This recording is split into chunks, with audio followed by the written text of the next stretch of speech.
கடிங்க. இந்த பக்கமும் அந்த பக்கமும் மெல்லணும். புரியுதா? புரியுதா? Okay. Left right.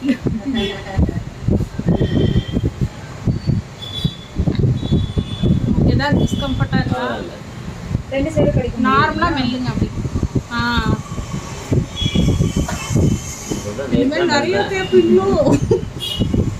Hi friends, I'm Geetha. இன்னைக்கு நம்ம கூட Mr and Mrs Ravindran sir இருக்காங்க. சாருக்கு என்ன ப்ராப்ளம்னா, அவருக்கு 47 இயர்ஸ் ஆகுது. பட் 10 இயர்ஸ் பேக்கே அவருக்கு ஒவ்வொரு பல்லா வந்து விழ ஆரம்பிச்சிருச்சு.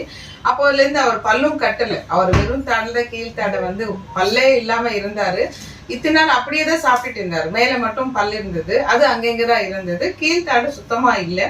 அதால என்ன ஆயிடுச்சுன்னா, நம்ம வெறும் தாடல் நம்ம சாப்பிடும் போது தாடு எலும்பு தேய ஆரம்பிக்கும். அதுதான் சாரோட விஷயத்துல நடந்தது. ரொம்பவே தேஞ்சிடுச்சு. மோஸ்ட்லி எல்லாருக்கும் பெரும்பாலும் பாத்தீங்கன்னா மேல் தாடை போன் தான் நமக்கு கரைய ஆரம்பிக்கும். இவருக்கு மேல் தாடை விட கீழ்த்தாடை ரொம்ப கெனால் வரைக்கும் சுத்தமா போன் போயிடுச்சு. உங்களுக்கு எக்ஸ்ட்ரா பார்த்தா தெரியும், அந்த அளவுக்கு போயிடுச்சு. அப்ப மேலேயும் அவருக்கு வந்து போன் வந்து கொஞ்சம் குறைவா தான் இருந்தது. சொன்ன பிளான் வந்து 2 ஜைகோமா சொல்லியிருந்தோம். ஆனா சர்ஜரி டைம்ல ஒரு ஜைகோமாவே போதும் வந்து சார் வந்து சீஃப் டாக்டர் வந்து ஒன்னே போதும்ட்டு ஒண்ணு பண்ணல. ஒன்னு பேசல் பண்ணதுனால ஒன்னு மேனேஜ் பண்ண முடிஞ்சது.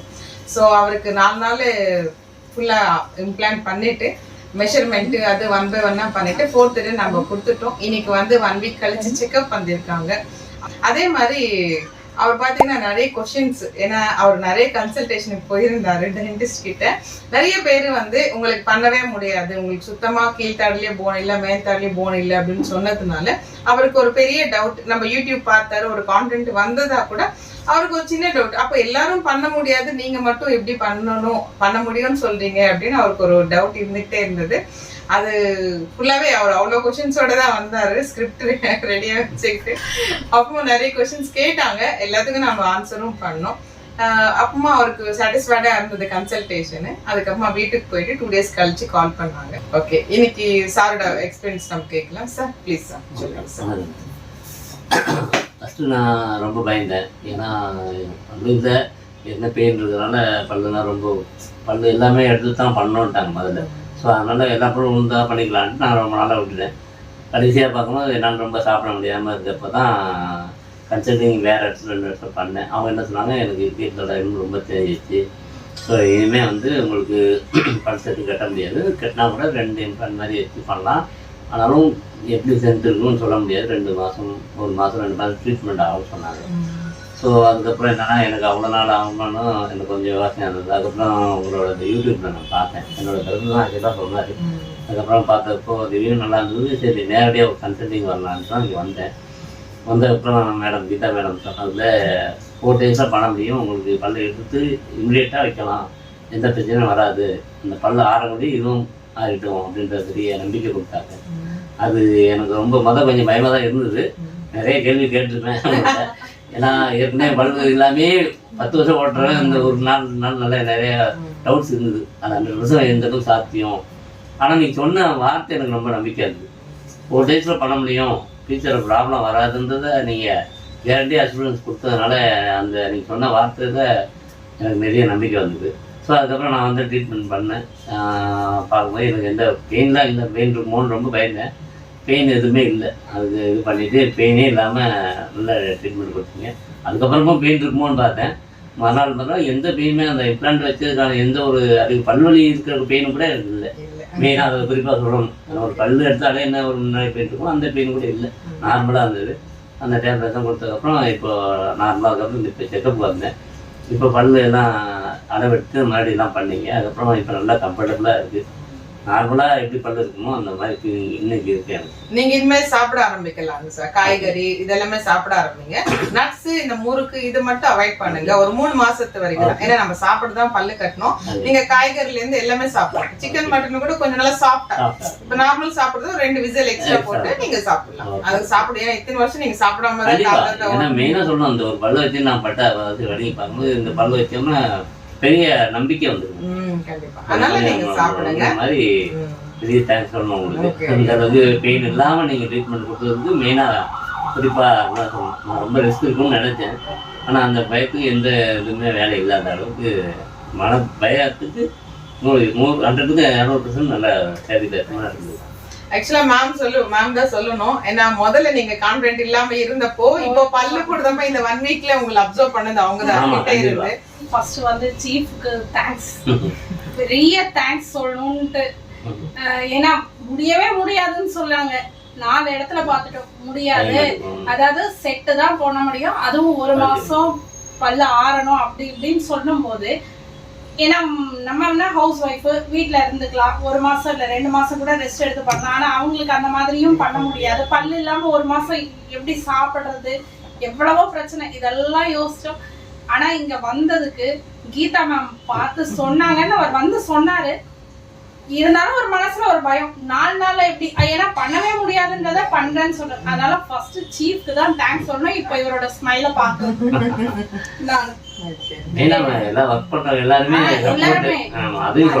அடுத்து சொல்லணும்னா அவரோட அசிஸ்ட் டாக்டர்ஸ், அப்புறமா ரிசப்ஷனிஸ்ட், மேம் கோஆர்டினேட்டர் மேமுக்கு ரொம்ப தேங்க்ஸ் சொல்லணும்.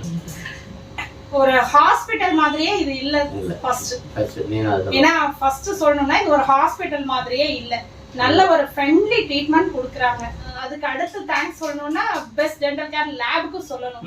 ஏன்னா அவங்க வந்து பொறுமையா அளவெடுக்கிறதும் ரொம்ப பொறுமையா, எந்த அளவுக்கு நம்ம ஒத்துழைப்பு கொடுத்தாலும் அவங்க திருப்பி அது பர்ஃபெக்டா வரணும்ன்றதுக்காக 1 நாள் 2 நாள் அவங்களோட டைம் நமக்காக ரொம்ப மெனக்கெட்டு செய்யறாங்க. அதனால அந்த லேபுக்கு முதல்ல தேங்க்ஸ் சொல்லணும். லேப் சுத்தமா கான்பிடென்ட் இல்ல, அவருக்கு பயம்தான்.